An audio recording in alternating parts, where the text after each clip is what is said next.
आज हम बात करने वाले हैं LIC के माइक्रो बचत प्लान के बारे में। ये है क्या, काम कैसे करता है और किसके लिए ये सही हो सकता है। चलिए इन सभी सवालों के जवाब ढूंढते हैं बिल्कुल आसान भाषा में।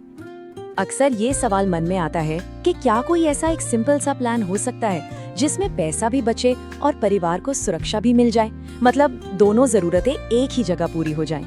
ये एक बहुत ही आम जरूरत है और ये प्लान शायद इसी का जवाब देने की एक कोशिश है। तो चलिए सीधे पहले सेक्शन में चलते हैं। ये प्लान असल में दो चीजों पर टिका है, बचत और सुरक्षा।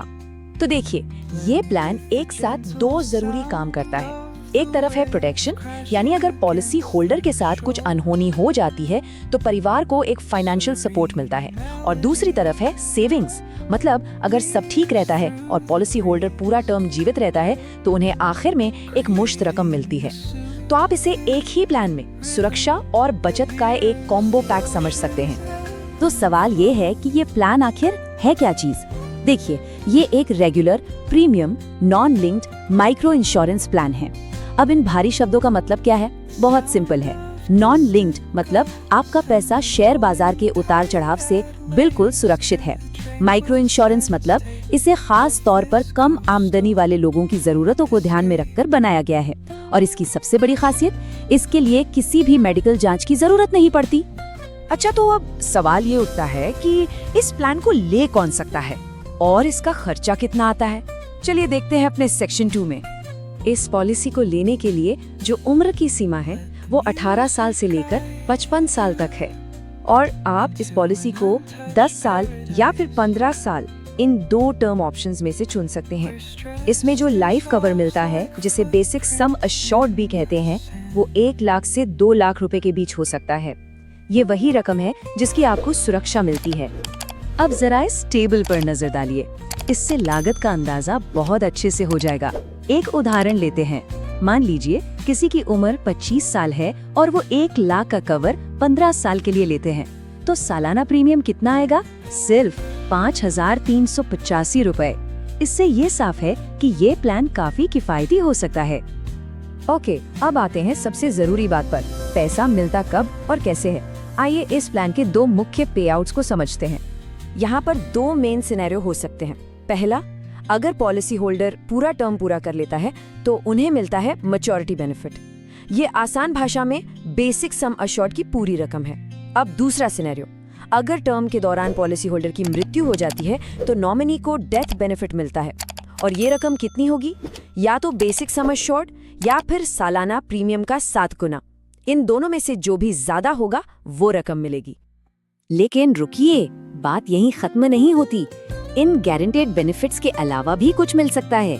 पॉलिसी होल्डर्स को कंपनी के मुनाफे में से भी हिस्सा मिल सकता है। इसे कहते हैं लॉयल्टी एडिशन। ये एक तरह का बोनस है। हाँ, इसकी कोई गारंटी नहीं होती, ये मैच्योरिटी पर या मृत्यु होने पर मिल सकता है। लेकिन इसकी एक शर्त है, पॉलिसी कम से कम 5 साल तक जरूर चली हो। चलिए अब देखते हैं कुछ एक्स्ट्रा फीचर्स जो इस प्लान को और भी फ्लेक्सिबल बनाते हैं, मतलब लोन्स और राइडर्स। तो इसमें दो बहुत काम की चीजें हैं। पहला, लोन की सुविधा। सिर्फ 1 साल का प्रीमियम भरने के बाद ही पॉलिसी पर लोन लिया जा सकता है। कितना? जो भी उस वक्त पॉलिसी की सरेंडर वैल्यू होगी उसका 70% तक। दूसरी चीज है ऑप्शनल राइडर्स। थोड़ा सा एक्स्ट्रा प्रीमियम देकर एक्सीडेंटल डेथ या डिसेबिलिटी जैसी स्थितियों के लिए एक्स्ट्रा कवर भी इसमें जोड़ा जा सकता है। अच्छा, अब एक बहुत ही जरूरी सवाल जो सबके मन में होता है, अगर प्रीमियम भरना बंद हो जाए तो क्या होगा? आइए देखते हैं कि ऐसी सिचुएशन के लिए क्या सेफ्टी नेट्स हैं। ये टाइमलाइन सब कुछ आसान कर देगी। देखिए, प्रीमियम मिस हुआ, फिर आपको 15 से 30 दिन का ग्रेस पीरियड मिलता है। इस दौरान पॉलिसी पूरी तरह से एक्टिव रहती है। अगर कम से कम 3 साल प्रीमियम भरा गया है तो फिर शुरू होता है ऑटो कवर पीरियड। ये 6 महीने से लेकर 2 साल तक का कवर दे सकता है, और उसके बाद भी पॉलिसी बंद नहीं होती, वो पेड अप स्टेटस में चली जाती है। मतलब जितने प्रीमियम भरे गए हैं उसके हिसाब से एक घटी हुई बीमा रकम के साथ पॉलिसी चलती रहती है। लेकिन हाँ, एक चीज का ध्यान रखना बहुत जरूरी है। अगर 1 साल से भी कम का प्रीमियम भरा गया है तो ग्रेस पीरियड के बाद पॉलिसी सीधे लैप्स हो जाती है और फिर कोई भी बेनिफिट नहीं मिलता। तो ये बात बिल्कुल साफ होनी चाहिए।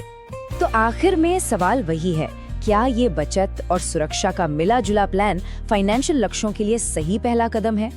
देखिए, अगर किसी को मार्केट के जोखिम से दूर रहना है, एक अनुशासित तरीके से बचत करनी है और साथ में एक सेफ्टी नेट भी चाहिए, तो उनके लिए ये एक अच्छा विकल्प हो सकता है। लेकिन जिनको ज्यादा रिटर्न या निवेश में बढ़ोतरी चाहिए, उनके लिए शायद ये सही ना हो।